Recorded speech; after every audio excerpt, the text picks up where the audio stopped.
Noticias de última hora, presten mucha atención. Los ecuatorianos no podrán votar en Venezuela por demora en respuesta del gobierno de Nicolás Maduro, según el CNE. Los ecuatorianos residentes en Venezuela no podrán ejercer su derecho al voto en las elecciones del 9 de febrero. El Consejo Nacional Electoral ha comunicado que, debido a retrasos en la respuesta del gobierno de Venezuela, no será posible garantizar el derecho al voto de los ciudadanos ecuatorianos residentes en ese país durante las elecciones generales de 2025. Según el CNE, el proceso se vio afectado por los siguientes eventos: la expulsión de la representación diplomática ecuatoriana y el cierre del consulado de Ecuador en Caracas el pasado 3 de octubre. Posteriormente, en noviembre el CNE solicitó a la Cancillería considerar alternativas para la realización de las elecciones, incluyendo países vecinos como Colombia.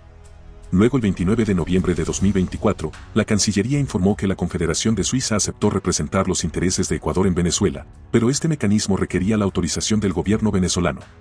Hasta el 29 de enero de 2025, dicha autorización no ha sido emitida. El CNE también señaló que, según el calendario electoral, el envío del material electoral a las circunscripciones del exterior debía realizarse antes del 5 de enero de 2025. Sin embargo, la ausencia de una representación diplomática en Venezuela impidió la distribución del paquete electoral en ese país. Los ecuatorianos residentes en Venezuela no podrán ejercer su derecho al voto en las elecciones del 9 de febrero.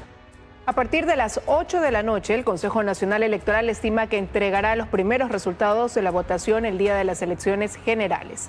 Las autoridades además están por definir si harán o no conteo rápido. Los primeros resultados de las elecciones generales del 9 de febrero se conocerán aproximadamente 3 horas después de cerradas las urnas. Al menos así lo planea el Consejo Nacional Electoral tras los 2 simulacros nacionales ejecutados. Aproximadamente a las 20 horas 30, nosotros como consejeros hemos visto ya el momento en que hay una estabilidad en los resultados. Hemos salido a comunicar a la ciudadanía, en este caso a los resultados presidenciales, que será el primero que tengamos.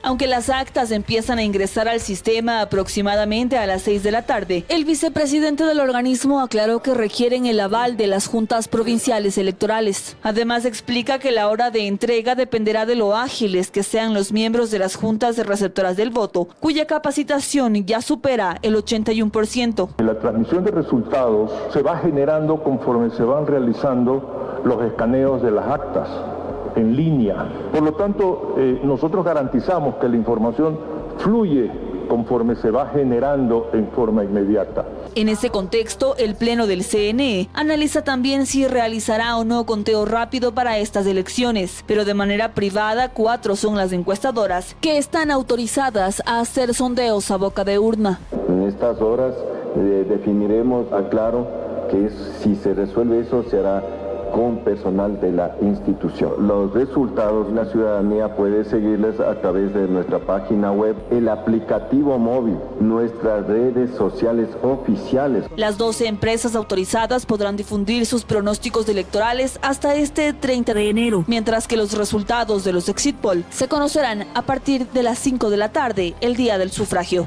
En más noticias. Encuesta presidencial de Telcodata, Daniel Noboa, 45,9%, Luisa González, 43,2%. Las empresas encuestadoras pueden divulgar sus estudios hasta 10 días antes de los comicios, es decir, hasta el jueves 30 de enero del 2025. Daniel Noboa, de Acción Democrática Nacional, lista 7, y Luisa González, de la Alianza Revolución Ciudadana, lista 533, lideran la intención de voto en la encuesta de la empresa Telcodata, propiedad del empresario Tomislav Tapik, que se conoció este 29 de enero del 2025. En votos válidos, Noboa tiene el 45,9% y González el 43,2%. Le siguen Leonidas Isa, de Pachacutic, lista 18, con el 4,7%, Andrea González Nader, de Sociedad Patriótica, lista 3, con el 3,7%. Jimmy Jairala, Centro Democrático, lista 1, con 0,8%, y Pedro Granja, del Partido Socialista, lista 17, con el 0,6%. En las últimas horas también se divulgaron encuestas de las empresas Comunicaliza e Ipsos que reflejan una tendencia similar de intención de voto. La primera le da en votos válidos a Noboa el 47,1% y a González el 39,5%. Y la otra le da a Noboa el 50% y a González el 34,6%, igualmente en votos válidos. Con las cifras de Comunicaliza y de Telcodata sí habría una segunda vuelta electoral. Con las de Ipsos, no. Para ganar en primera vuelta, el candidato que va a la cabeza necesitaría tener la mitad más uno de los votos válidos, 50,01%. O el 40% o más y que el segundo tenga 10 puntos menos, según el Código de la Democracia vigente. Las empresas encuestadoras pueden divulgar sus estudios hasta 10 antes de los comicios, es decir, hasta el jueves 30 de enero del 2025. De momento hay 12 personas naturales y jurídicas registradas en el Consejo Nacional Electoral para realizar pronósticos electorales y 4 para hacer encuestas a boca de urna o exit poll. En más noticias. A una semana de que culmine el periodo de campaña electoral, los candidatos acuden a los medios de comunicación para difundir sus propuestas. Más becas para la educación superior y depurar la justicia son parte de los planes de gobierno. El tiempo se agota y los candidatos a la presidencia de la República intensifican sus actividades de campaña. Henry Kronfle, por ejemplo, visitó los mercados de Cuenca. Con sus candidatos a la asamblea conversó con comerciantes y se refirió a uno de los ejes principales de su plan de gobierno, la depuración de la justicia.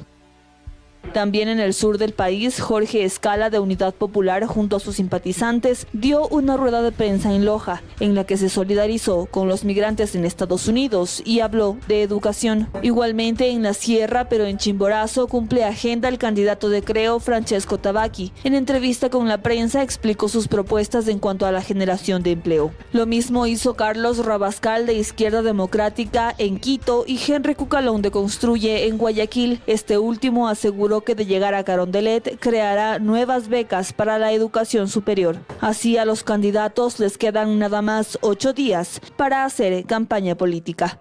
378 candidatos agrupados en 4 circunscripciones se disputan las 24 curules que Guayas tiene en la Asamblea Nacional.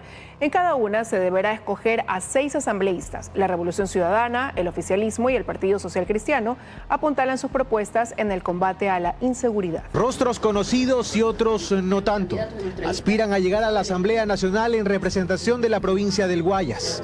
El exministro del Deporte, exconcejal de Guayaquil y excandidato a la prefectura del Guayas, Andrés Gushmer, corre por el oficialismo, desde donde dicen sentirse confiados en los resultados del próximo 9 de febrero. Bueno, queremos ser mayoría absoluta, la proyección es muy pero muy buena. La aspiración del Partido Social Cristiano es al menos sostener su representación en el legislativo. Vicente Tallano, conocido dirigente de esa organización, vuelve al ruedo. Mantener nuestra bancada por lo menos 18, estamos trabajando intensamente para aquello. La Revolución Ciudadana, como el oficialismo, se muestra confiada.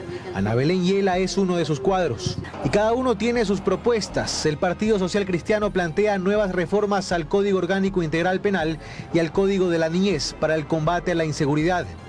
Los adolescentes infractores tienen que tener sanciones severas cuando cometan asesinato, cuando cometan sicariato, cuando cometan extorsión y cuando cometan violación. Tenemos que garantizarle a los ciudadanos su derecho a la legítima defensa. No es posible que hoy, si alguien lo apunta en un semáforo y usted utiliza su vehículo para escapar y lo rozó, usted sea el que termine tras las rejas. El correísmo propone depuración en las filas de la fuerza pública y control para el blanqueo de dinero. ADN, por su parte, plantea que la lucha contra el crimen organizado se concentre también en la reparación a la sociedad. Y así lo explican.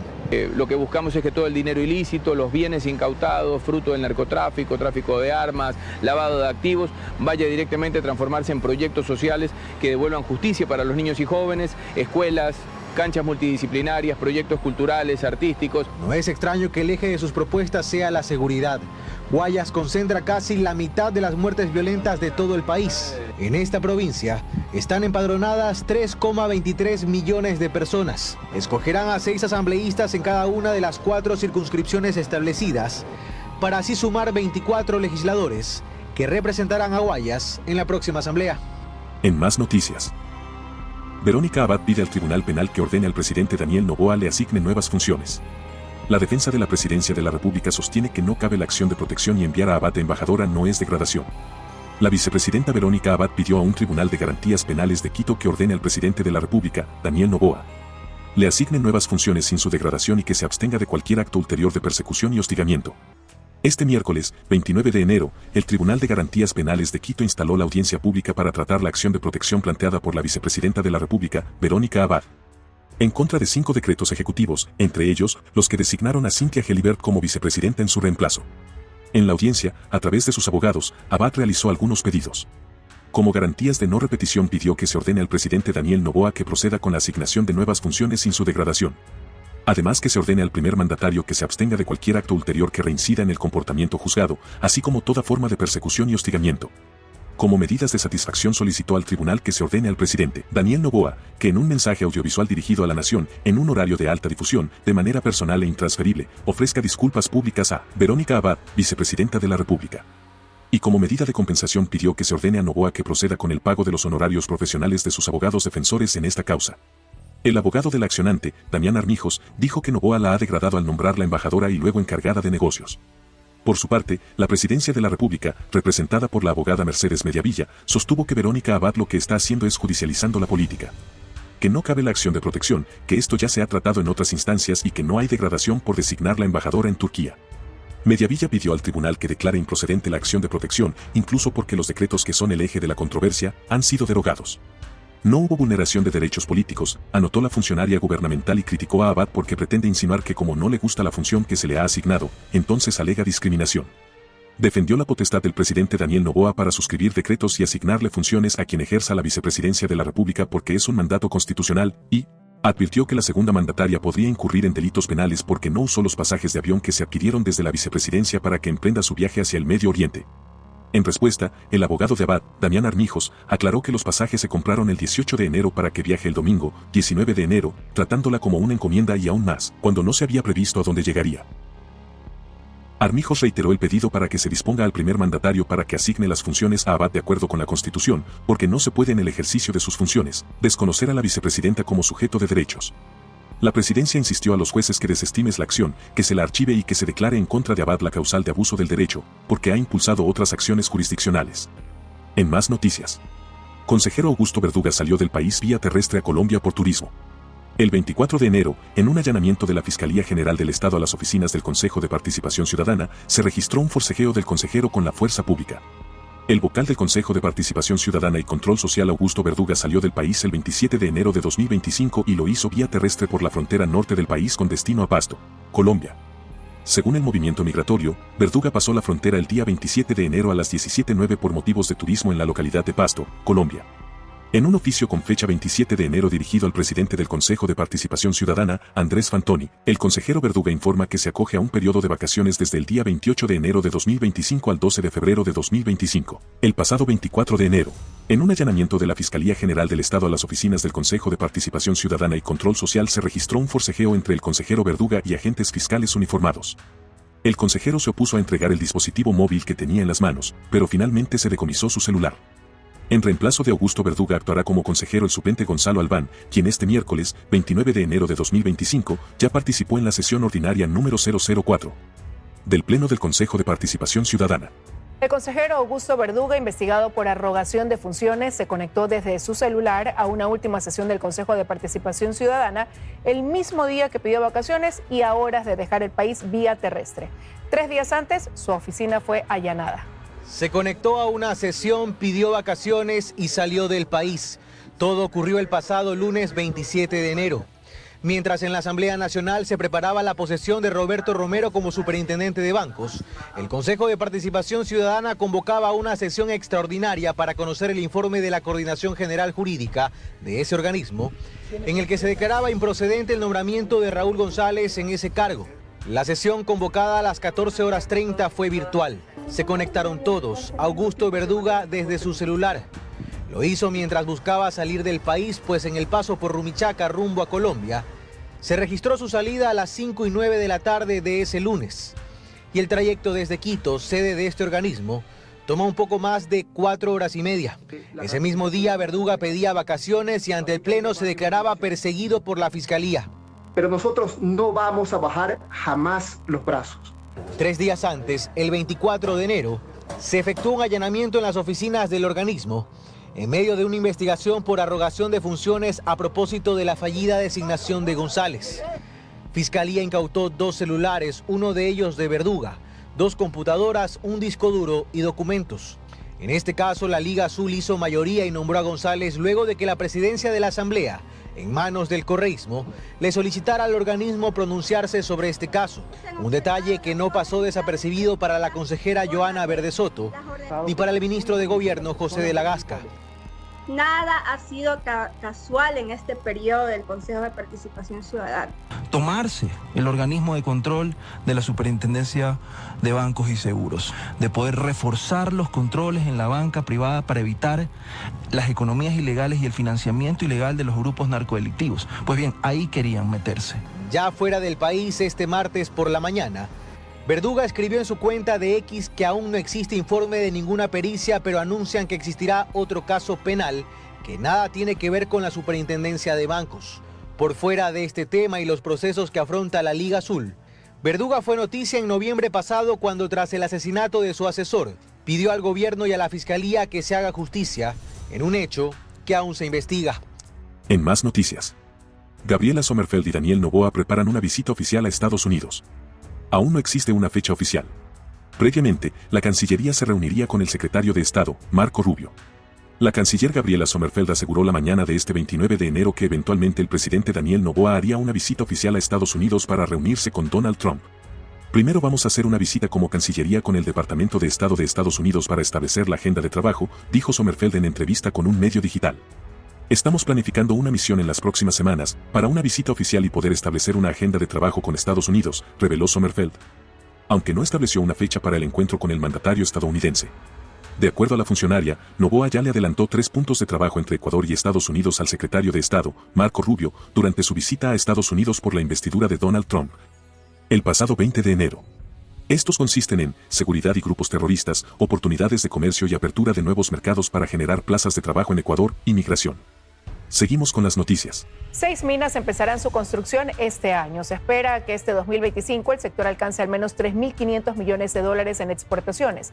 Desde la Cámara de Minería piden al gobierno que se abra el catastro minero, pues consideran que es una forma de contrarrestar la minería ilegal. El sector minero espera recuperarse tras un 2024 en donde sus exportaciones cayeron un 20% si se compara con 2023 por causa de los apagones. Para este año la expectativa es positiva. Buscan sumar $3.500 millones en exportaciones. María Eulalia Silva, presidenta de la Cámara de Minería de Ecuador, explica que en 2025 se construirán 6 minas. El Domo en Bolívar, La Plata en Cotopaxi, Loma Larga en Azuay.